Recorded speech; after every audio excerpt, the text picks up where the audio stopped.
Great taste. Sweet. Sour.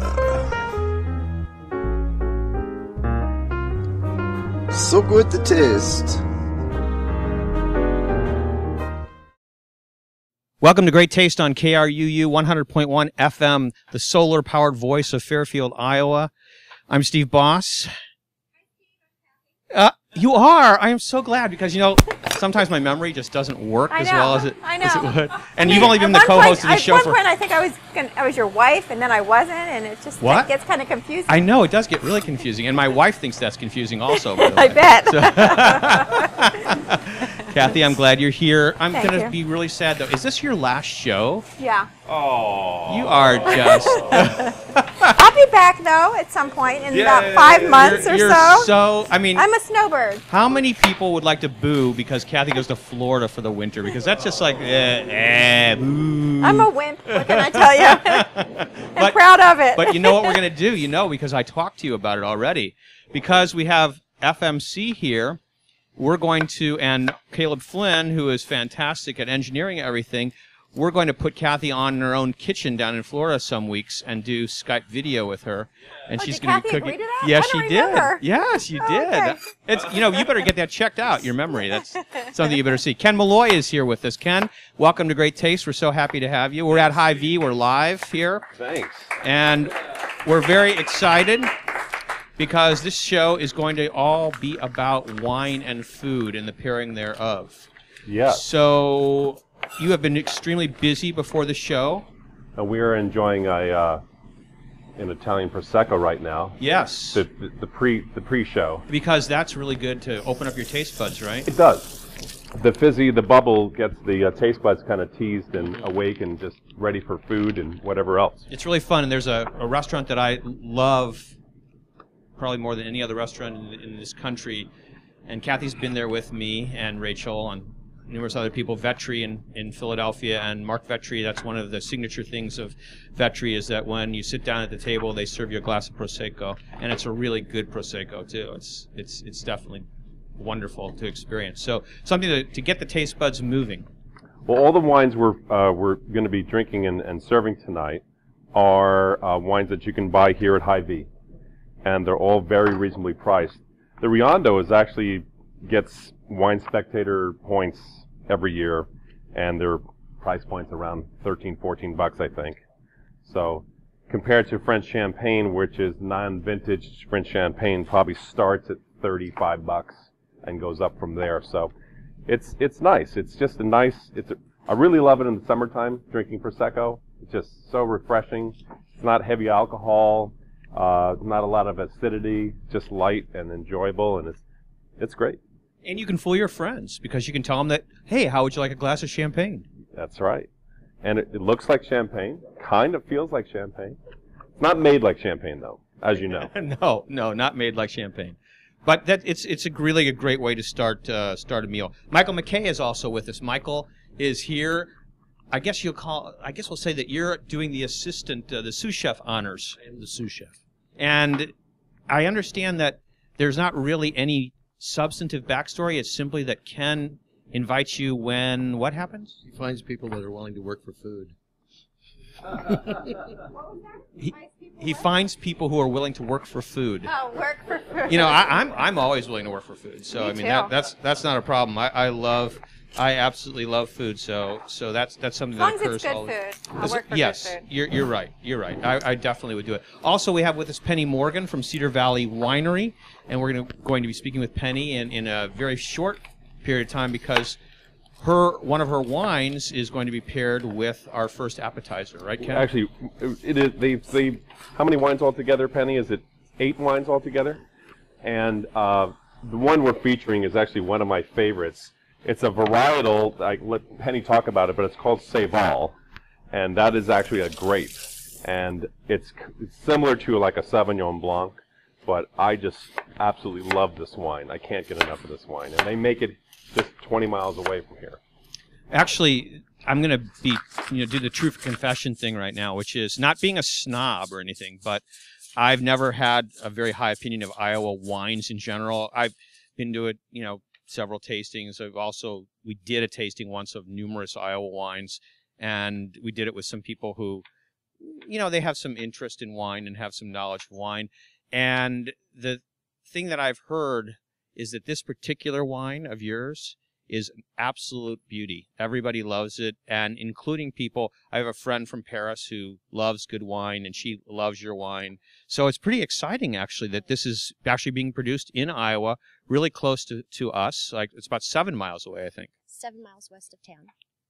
Right on the highway. You can't miss us. Ken must get lost when he goes, I guess, because he's traveling. Long way around. Yeah, he's driving around in circles or something like that. I don't know what it is, but can you tell us a little bit about the operation? It's a family-run business.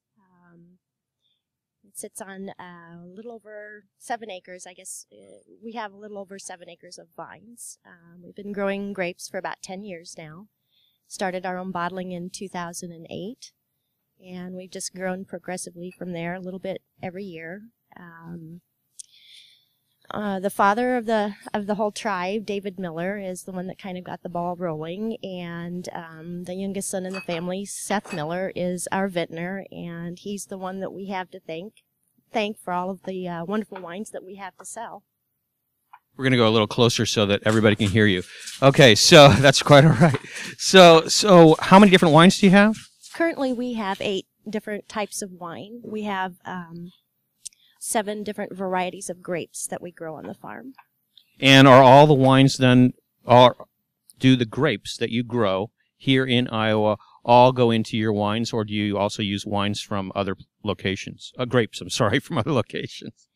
We grow exclusively on the farm and bottle only what we have grown right there on the farm. I'd love to hear that. That's fantastic. Because there are a number of Iowa wineries that truck in grapes from California, for example.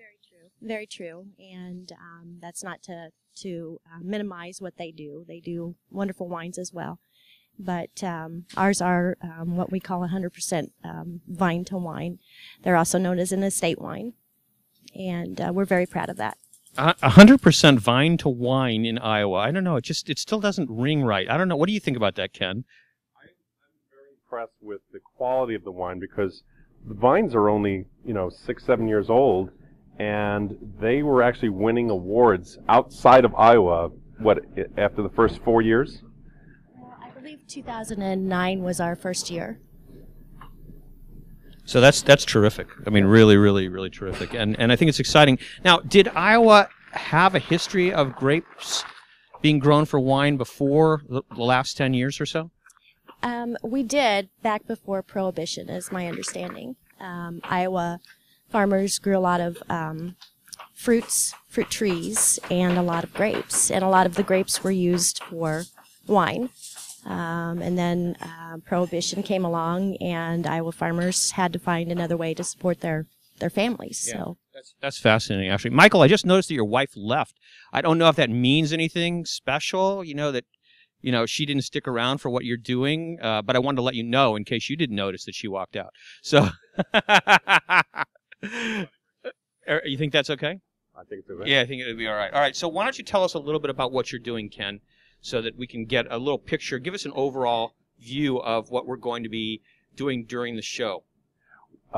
Michael has helped me make a kind of a citrus salsa, and which includes grilled oranges, grilled yellow and red tomatoes, serrano peppers, and some fresh Italian parsley, and some white balsamic, and we're mixing that up, and that's kind of getting all together. And then we're going to be grilling some salmon, Scottish salmon, and that's going to go on top of a crostini. And the Scottish salmon is going on the grill right now on skin side down to start with. Skin side down. That's going to stay on that way the whole time. No, actually, this is a seasoning that is right here. You can buy it right in the shelf. Paul Prudhomme, Yep. Magic Salmon Seasoning. And I just put a light coating of oil on it,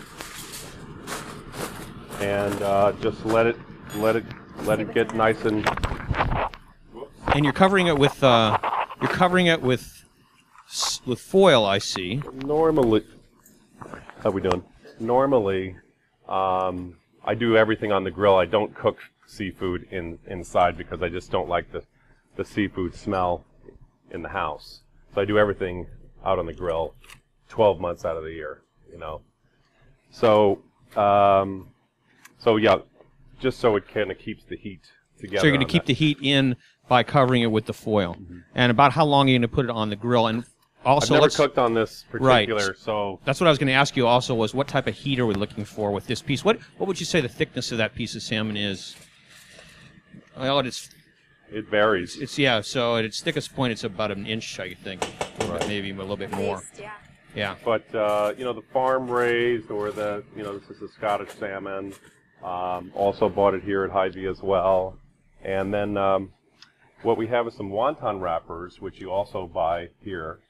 You just give it that's going to be another course. You just, whatever oil you like to use. I use olive oil. Just a light, quick brushing on both sides. Coarse salt and pepper on it.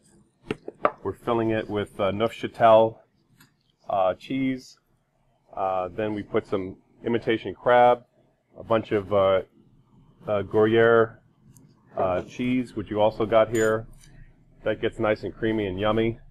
Goes in the oven, and what happens is the wonton on the outside gets crispy and crunchy, and then the part that's in the cupcake holder here is still plenty moist, so you have that crunchy, chewy, moist, creamy, and then we just put a little bit of cilantro paste on top. It just kind of looks nice. Okay, so you're lining. What's happening is that the wonton holder is actually being put into the cupcake mold. Yeah, mini cupcake molds. Right, mini cupcake mold. Yeah. So that's easy. These are great party ideas for the holidays. Yeah. Or any time, but of course for all the holiday entertaining that people will do. It's not really rocket science, and it's not really a hard thing to do. You can get the kids to help you with this this type of activity, and 375 in the oven.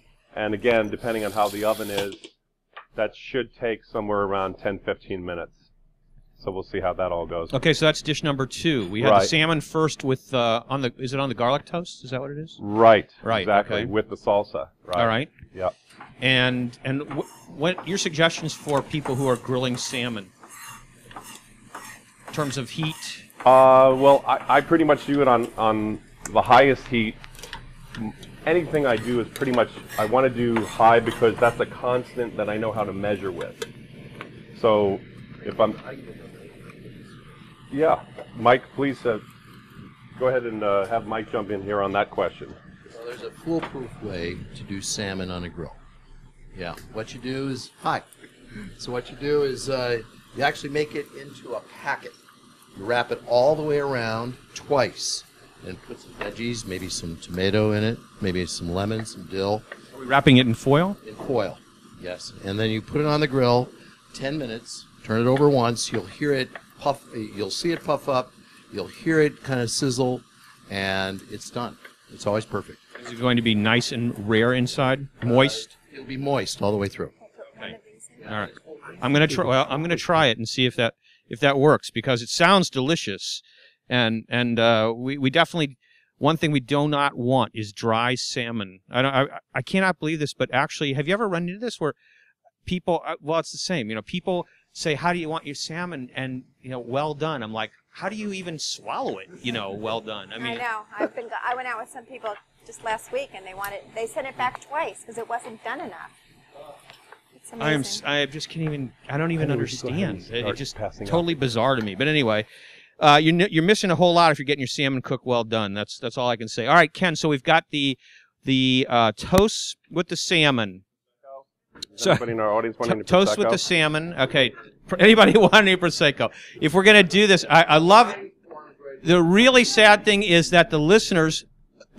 Whoops. The really sad thing is that the listeners don't get to partake, so they have to just enjoy everybody enjoying. So the most important thing right now is that we are progressing. This is a progression, right? That we're going to be doing here. Yes. So first is the appetizer with the salmon and the toast. Yes. And then we've got the imitation crab. I'm going to call it a modified crab rangoon.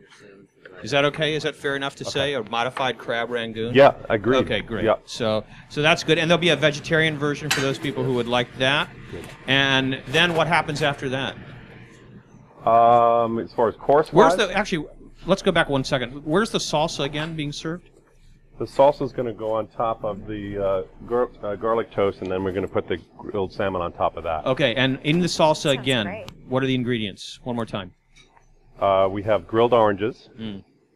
We have serrano peppers. We have grilled yellow onions. We have Italian parsley. We have lime juice, white balsamic.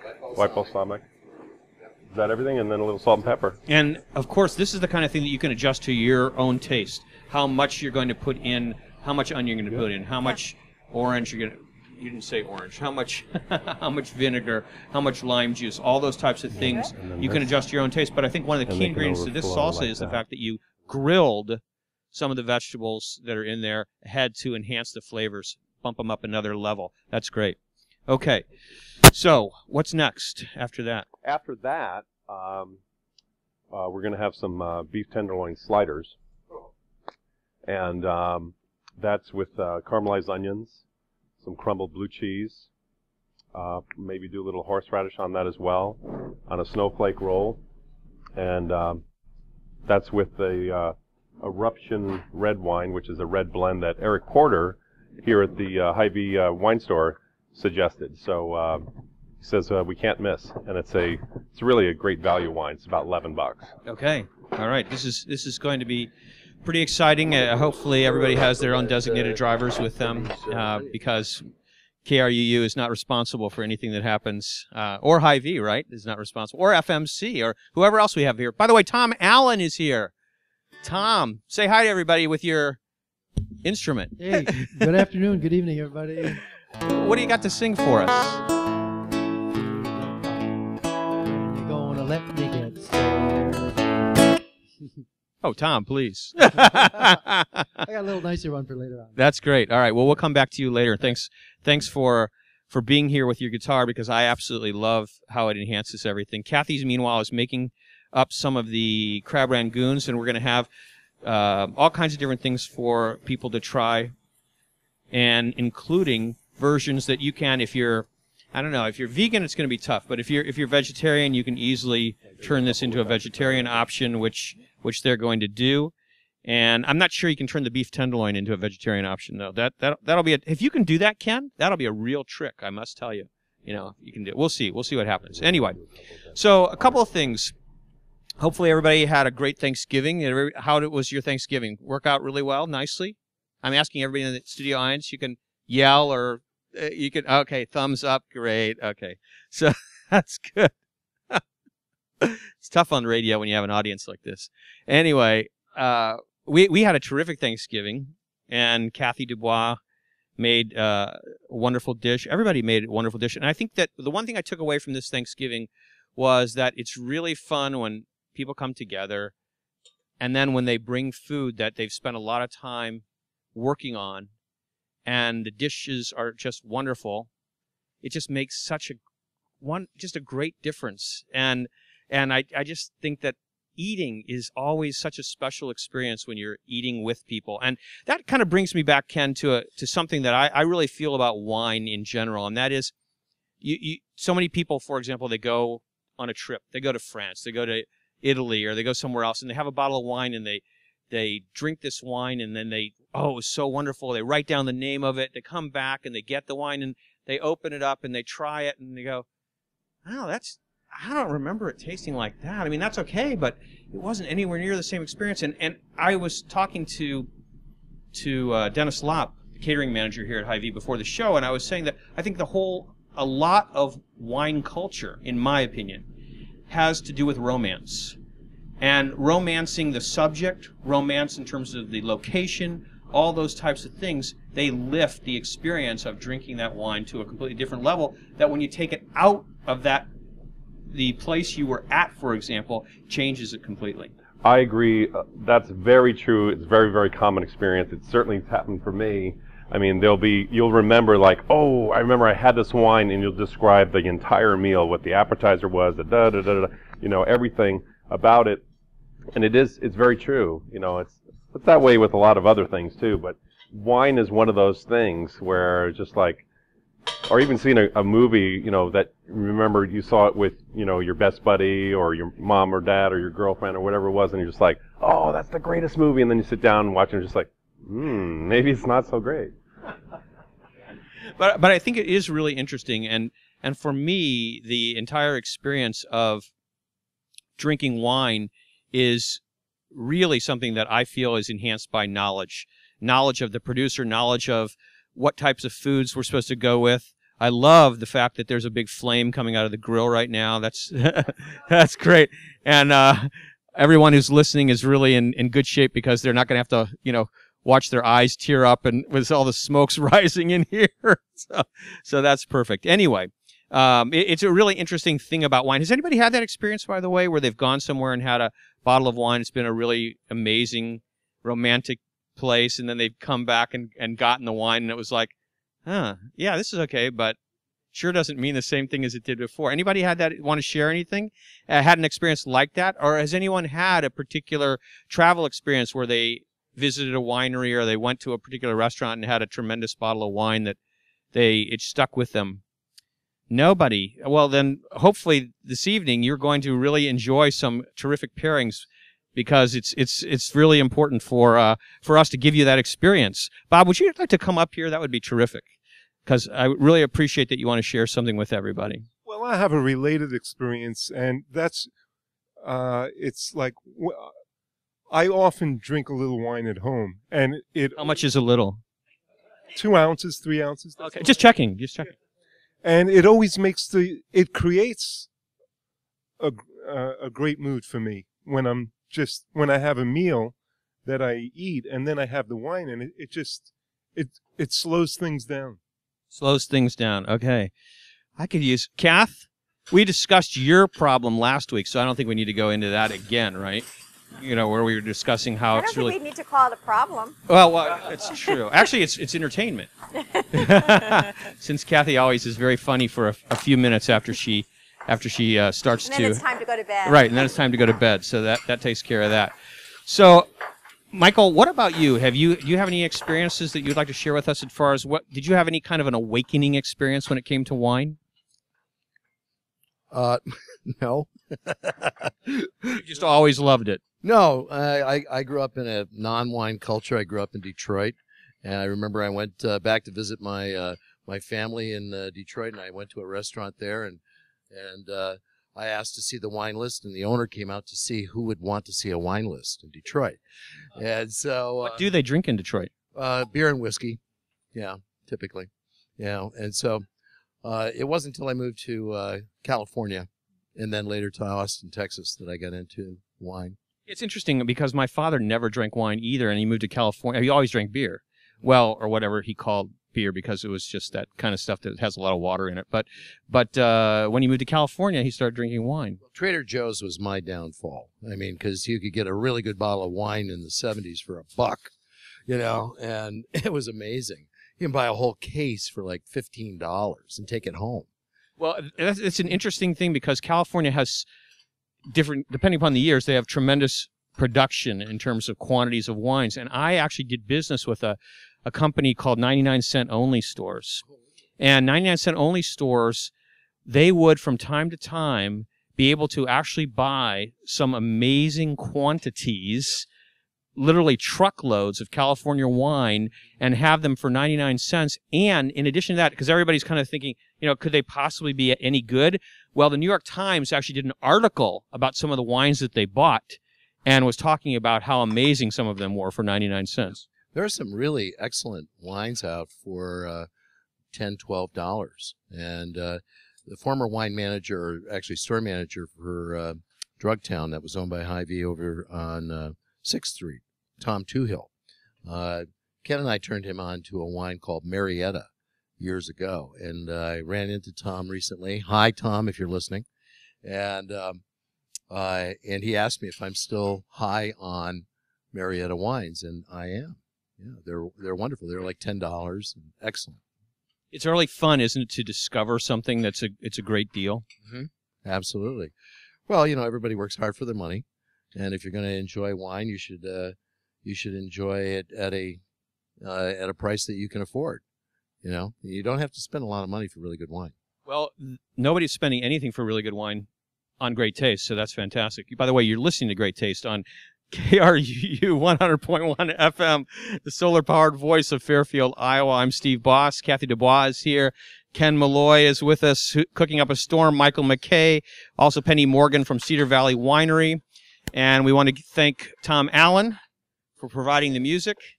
And Jason, no matter what we do, it just doesn't work, does it? Jason Strong, who's doing the video for FMC, and we had all these brilliant ideas of how we were going to make sure nobody walked in front of me, and it's already happened a million times. No, that's all right. It's just funny, actually. I get a kick out of it.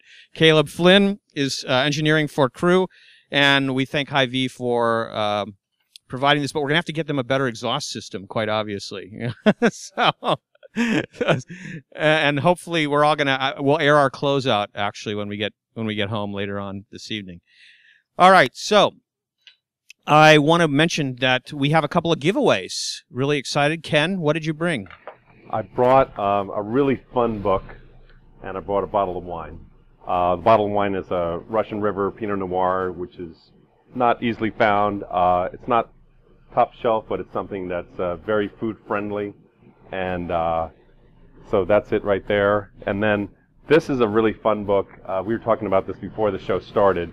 There is original. It's called What Einstein Told Us Cook. And this is a great way to introduce food and culinary and stuff to somebody who's not a foodie. If somebody like a young boy or something like that, or a young girl, who is kind of more of a science person, this is, they're very humorous. They're very short little 1-page, 2-page, 3-page type of thing. But this is the second one. This is called What Einstein Told His Cook Part 2. By Robert Wolk. Yeah, and this is all, just straight science, and it's pretty fascinating stuff, and it's very entertaining. And you could do a whole show on it. And you had a gift too, Michael?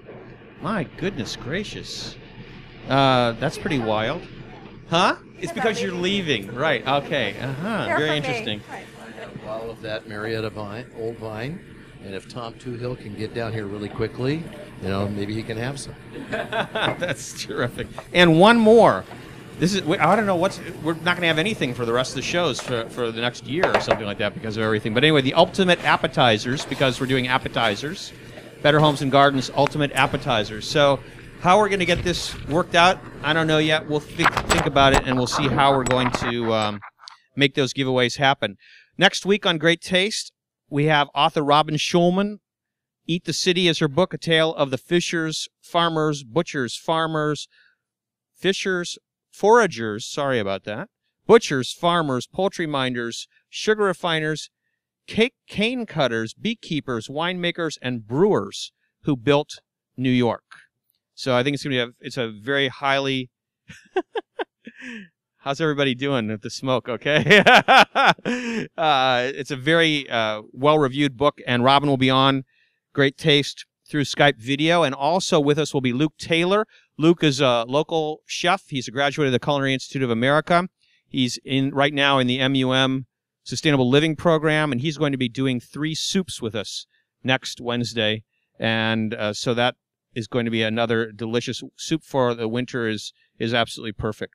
So, Ken, you're busy preparing the salmon, and I love to see that because it looks like it's just perfectly moist. It is very moist. Yeah. And we're just about ready to start loading them up here. I forgot there's a little something that I put in the salsa, which is just a teeny crumbles of feta cheese. Nice. It gives it a little note of saltiness, which you probably don't need with the salmon, but it kind of cuts through more of that citrus, and it has a nice creamy addition to it as well. Which is interesting because talk about pairing. Most people don't serve cheese with fish, so that's a very interesting thing. We're gonna see what we think about that. It's all textures. It's all textures. Yeah. Kath, what's up? I'm putting the feta on the Yeah, you know, you're and trying to keep your my back eyes is to open. the camera, by the way. So Oh. it's that's really good. Fairfield Public Library, or the library where you're at. All good libraries have plenty of books on wine and food. I have some bookmarks that you can pass around, which show you some of the wonderful books that the Fairfield Public Library has, and we want to make a couple of recommendations. One of them is not a book that the Fairfield Public Library has. Two of them aren't, matter of fact, but Ken and I have two favorites.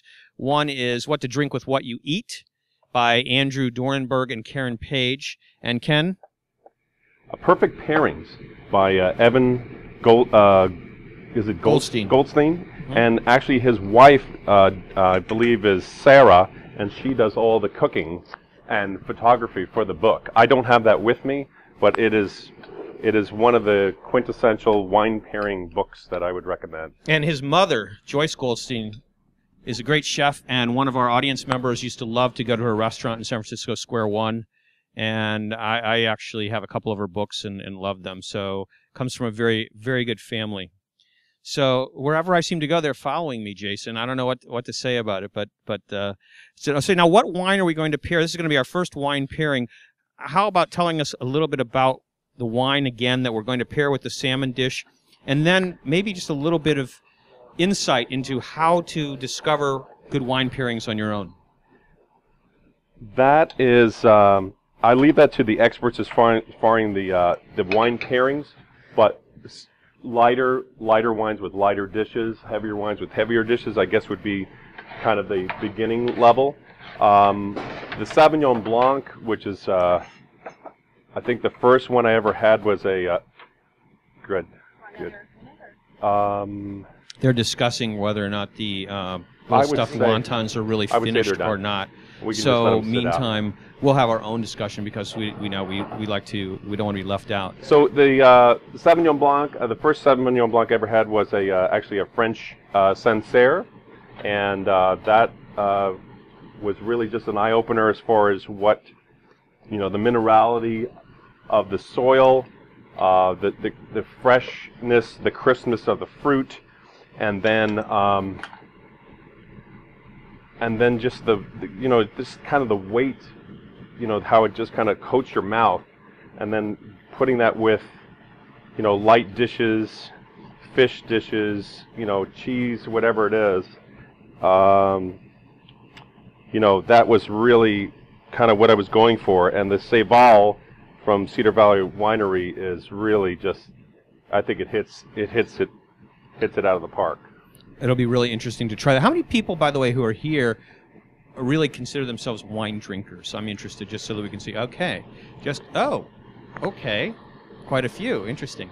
So it looks like you've got a very learned audience here, Ken. So that I wanted to know a little bit about how did you get to appreciate and enjoy wine so much? Did you have one particular experience that led you? There is a culmination of them.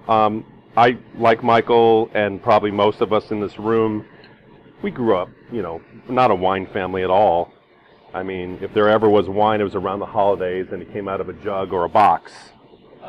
Or Manishewitz. So that was basically it. And when I became 18, I worked at a dinner theater and then a restaurant, and then I was also working in a wine shop in kind of a highbrow area in New York on Long Island in a town called Locust Valley, and this fellow, Pat Alicio, he basically was my mentor, and he opened me up to Italian wines and French wines, and it was just like a whole nother, yeah. Whole nother world. Okay.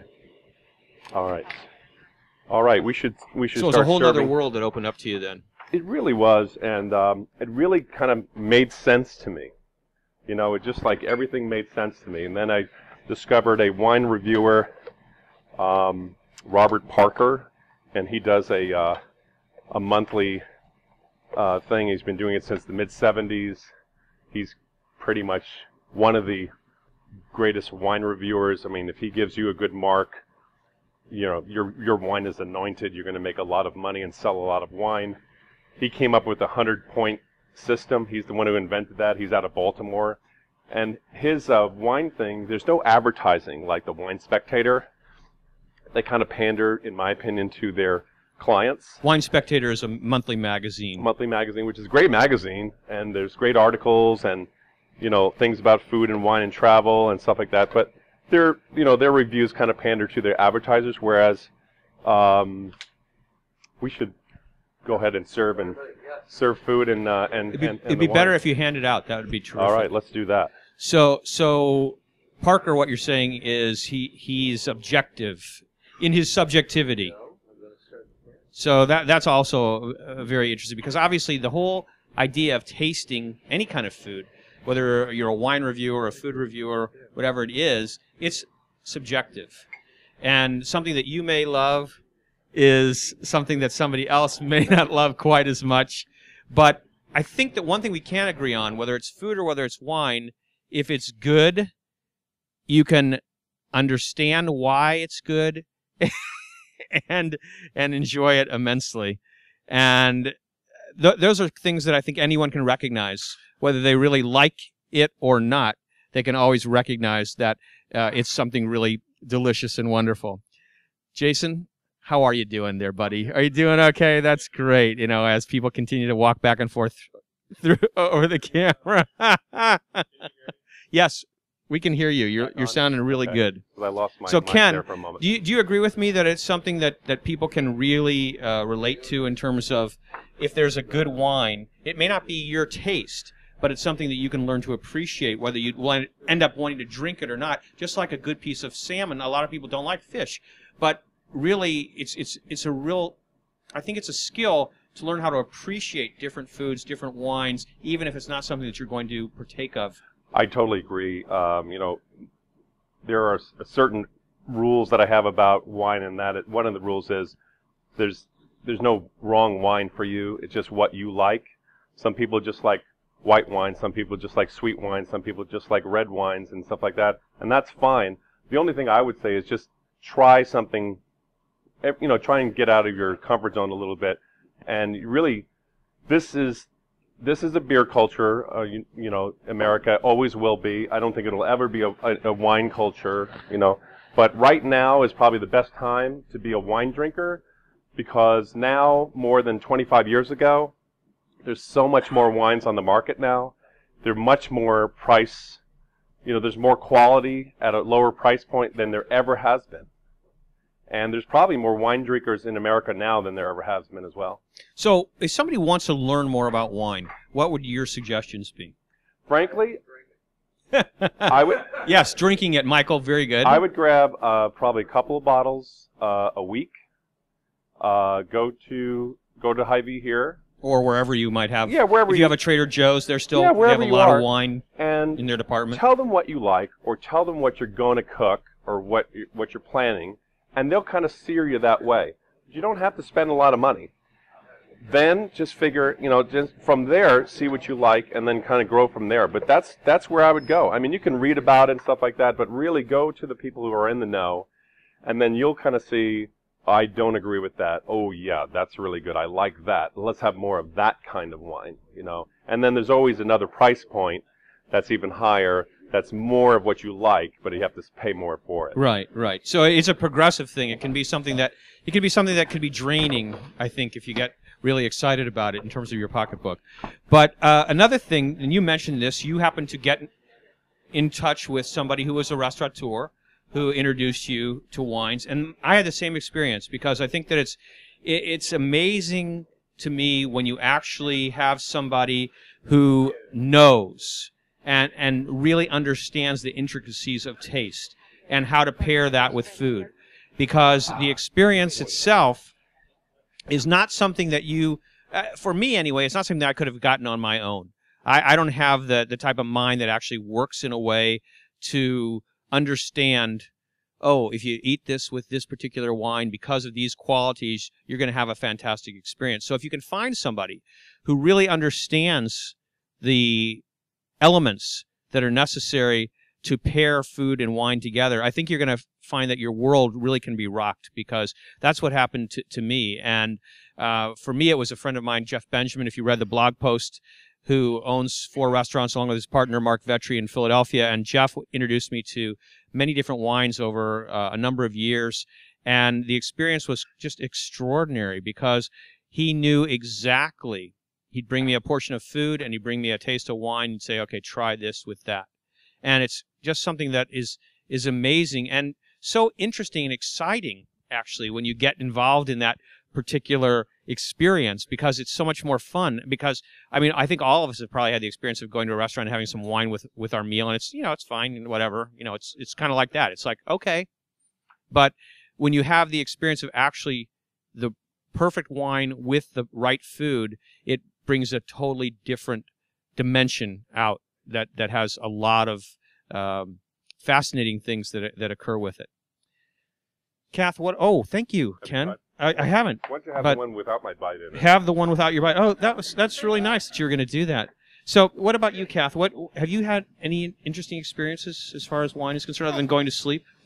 I think the best experience I ever had was with you and Rachel at Vetri, and we had a tasting menu. There were probably about 7 courses, and each one paired with a glass of wine, and it was just incredible the experience of that. And the other thing I wanted to point out is that in a lot of cities there are wine shops, and you can go for wine tastings in the shop, and so that'll give you a little bit of an education about wines. Does anybody want to just describe the experience that they had with this salmon and this wine? Anybody have something that they thought was interesting that they want to share? I mean, I did immediately. I thought it was really fascinating. The wine enhanced the taste of the garlic in the toast. It enhanced the taste of the salmon itself on my tongue. It was just really just a little flavor burst, just having that there. So it's just lovely. And to think that it came from Iowa, that's even better. Did the salmon come from Iowa? Probably. We haven't gotten that far, right? Right, freezer in Iowa. That's perfect. Okay. You're listening to Great Taste on KRUU 100.1 FM, the solar-powered voice of Fairfield, Iowa. I'm Steve Boss. Tom Allen is here with all kinds of musical wonders. Can you share something else with us? A little French song. This is Ah les France de la Framboise, la bonbons de la bamboo, la la la la la la la la la la la. Raspberries, strawberries, the good wines we brew. Here's to the girls of the countryside. Ah, French drinking song. What a perfect pairing. Thank you, Tom. Really love that. That's great. All right, so what's up next, by the way? Now that we've learned how to cook salmon, we've learned how to make salsa, we've learned how to make little popovers with wontons, but there's still more. There is more. These are adorable. Really, really I've never nice. used wontons. I've seen a lot of recipes for them, and and they're really easy. So describe that again, Ken, will you? In terms of the wonton, exactly what you did. So you take your wonton wrapper. So wonton wrappers you can find wonton wrappers everywhere, and they really can serve a lot of purposes. You can make all kinds of appetizers with them. Yeah, it's actually, so what I did is you just do a light brushing of whatever oil you like to use on both sides, just so it's covered. You don't want to have it saturated. I put coarse salt and pepper on both sides. Then you put them in the cupcake holder. Well, I don't know. Mini cupcake holder. Talk about a wine. And one little kind of half spoon of Neufchâtel, which is like a cream cheese. Then your seafood, and then we put a bunch of Gruyere on top, and it all kind of melts together. It's real happy. As you can see, let's get them. See how we do. Yeah, it's very nice. It's a little crispy on the outside, but it's kind of moist on the bottom, and we kind of dot it with a little cilantro paste. It's super yummy, and we're serving that with a French white Burgundy. It's a Macon Village. It's a Louis Jadot, which is one of the biggest producers of wine in that region, the Burgundy region. And one thing that a lot of people may or may not know, this is probably a pretty savvy audience, that all the French name their wines after the the land that it grows on. This is a Chardonnay that we're going to be drinking with this appetizer. White Burgundies was a game changer for me. The first one I had was actually kind of high end. It was a Pouligny Montrachet, but still all white Burgundies that was a game changer. It just has so much body and backbone and minerality and all the things that I mentioned about the Seyval from Cedar Valley, but up, maybe eight times or something like that. 8 times. That's serious. Now, this brings up an interesting question. A lot of people that I've talked to over the years, and when I listen to people talking about wine, many of them, and these are even some people who know wines, seem to have a bias against anything that's white, no matter what it is. And so for me, listening to you now, this is fascinating to me because you're not a casual wine drinker. No, I drink a lot more red than I do white. I drink a lot more whites in the summertime than I do in the wintertime, but I still drink whites in the wintertime. And this would be a reason why to do it. There are very inexpensive white Burgundies like this one. I think it's around 20 or less. They can go up to, $175 or even higher for like a Botard, Montrachet or something like that. There aren't a lot of producers in that area, but that area is all the Macon, and Macon, France is kind of west central France, and it's south of Dijon and north of Lyon, and oh my goodness, just really good stuff. So another question that I have, Ken, because I think it's also part of this whole culture, if we want to get into learning a little bit more about wines, besides just tasting all of the wines and trying to find somebody to help mentor you, because I think that's a great idea. Reading, there's also opportunities for reading.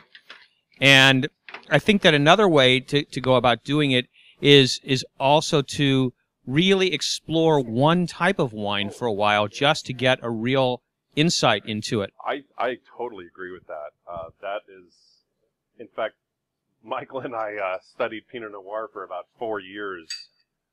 We actually did this experiment where there was this wine retailer in California, and I called him up, and I was already kind of a kind of a Francophile where I thought only good Pinot Noir comes from France, and this guy had the other opinion. He was just like, "Are you kidding me? There hasn't been a better Pinot Noir, made outside of the United States since 1976." And I was like, "Oh wow, really?" So he turned me on to a bunch of different California ones and Oregon wines, and Michael and I tasted. We bought 1 bottle each, and we were at 12, so we tested 12, and really one of those 12 we fell in love with. And we reordered and reordered. We still buy wines from them, and it's a winery out of the Willamette Valley in Oregon, and the vintner is Shinane, spelled Sineanne, and I can't think of the guy's last name, but his name was Peter, and I've actually called the winery, and he answers the phone. Well, that's and I talked to him like for 45 minutes about wine. Sure. I mean, I think that's part of the whole experience, is actually being able to talk to the people who are doing it. And I loved meeting the gentleman Steve Miller, who's one of the owners of Cedar Valley, because he said, "Come on out, we'll take you through and show you everything." And that would be anybody who wanted to be on, come there and learn about how do they prune, how do they take care of the vines, what type of varieties are they growing, how do they actually how do they take those grapes and turn them into wine. People who are craftsmen love to share their ideas. They love to share their experience. That's just normal. It's really a family affair at Cedar Valley, and he has 2 other brothers. Obviously, Penny, his sister, is there, and everybody's there. And I've gone to a couple events out there, and it's really laid back. It really is a lot of fun. They have a lot of cool knickknacks in the shop. But tasting all the wines, they'll show you how the whole operation works, and they have a lot of fun events out there, during the summertime and stuff like that. It's a cool spot, and there's no pretentiousness there at all. They love what they do, and they love to share what they do, and they've had a lot of success, not just in this region. They've taken the wines to both coasts. Right, Penny? You've taken the wines in competitions to both coasts and done well?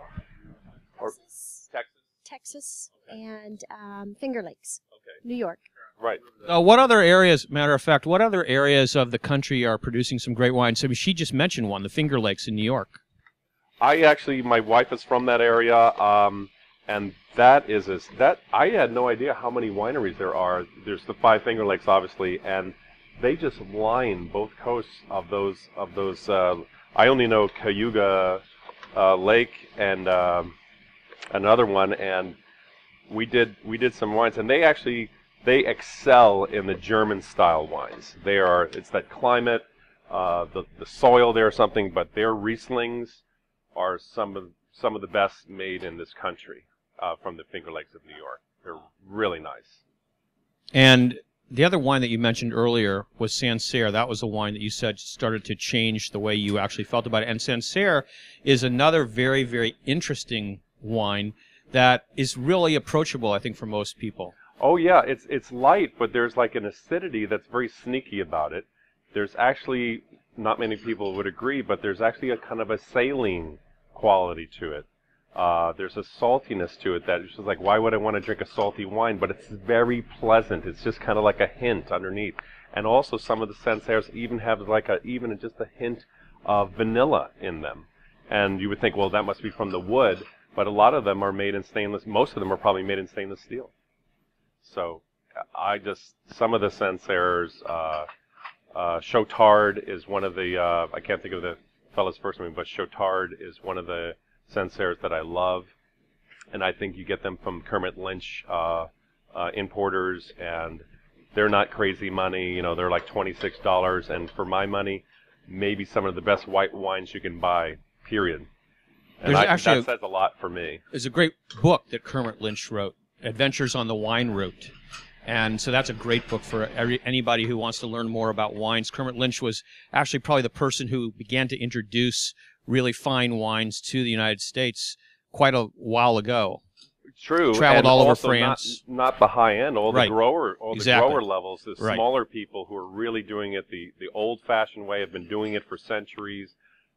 Everybody in France drinks them, everybody in France knows them, but we would never know them here. And he's a champion, certainly, of bringing those wines to this country, and has been for decades. I think wine is another thing that's really fun to actually explore in that way, because when you go to Europe, for example, everybody makes their own wine, almost. Everybody has their own garden, and they also make their own wine.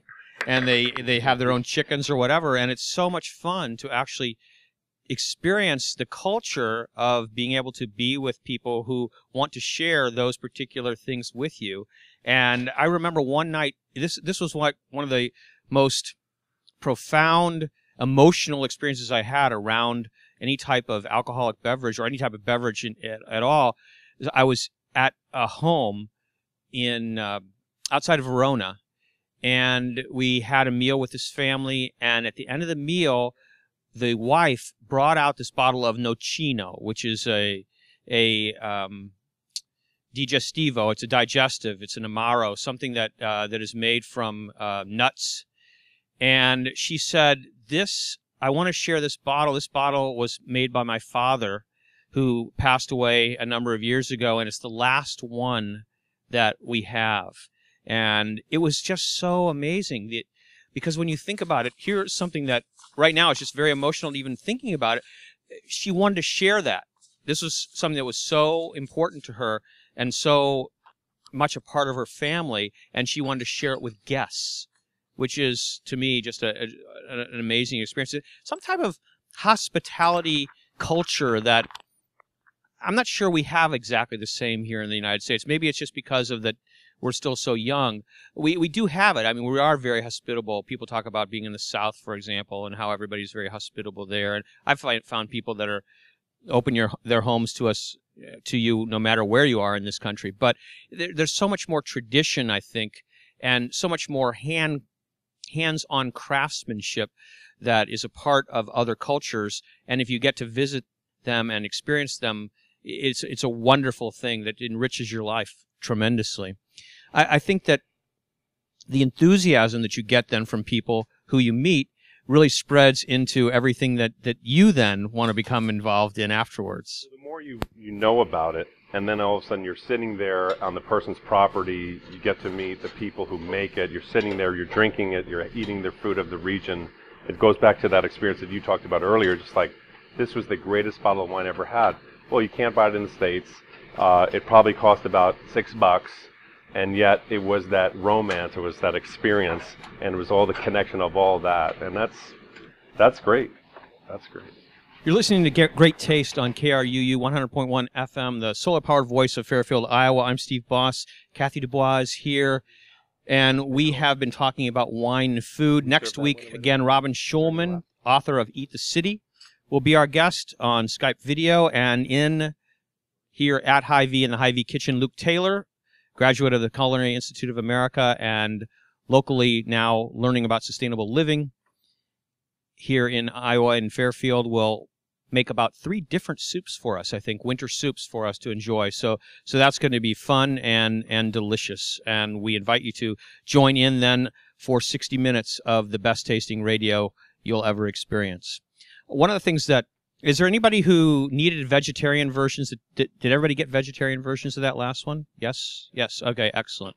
Very good. So I think that another thing that I want to mention to everybody is that Hy-Vee has a wine tasting dinner coming up, and this, of course, is something that maybe listeners can find in other cities too, but the Hy-Vee wine dinner on Thursday, December 6th, so that's something you might want to check out and see whether it's something that you can explore locally about wines. Now, I want to thank Kathy because, as you know, she said this is her last show for a few months, other than we're going to have her on Skype video. But she and another friend gave me a fantastic gift just last week, and I'm so excited about it. And I've already invited a number of people, and it's called A Taste of Greatness.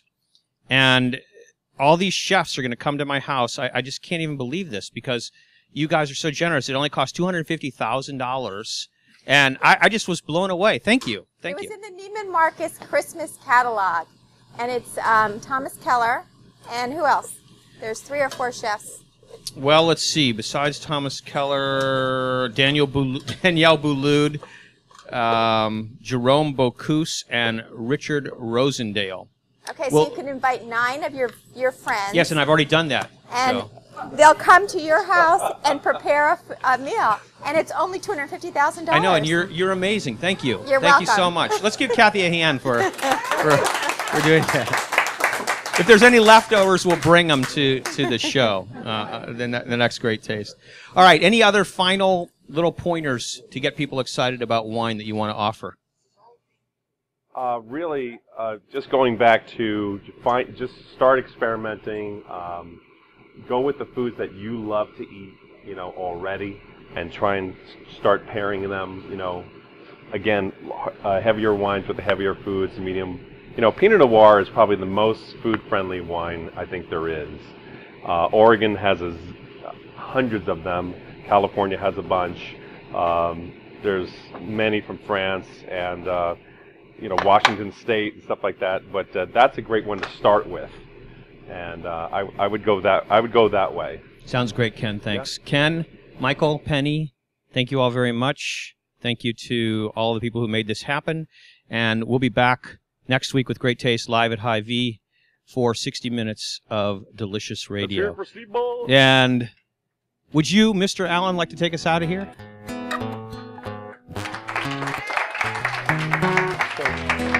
Should I?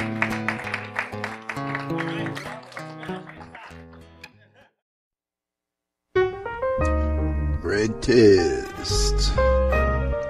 Sweet. Sour. So good to taste.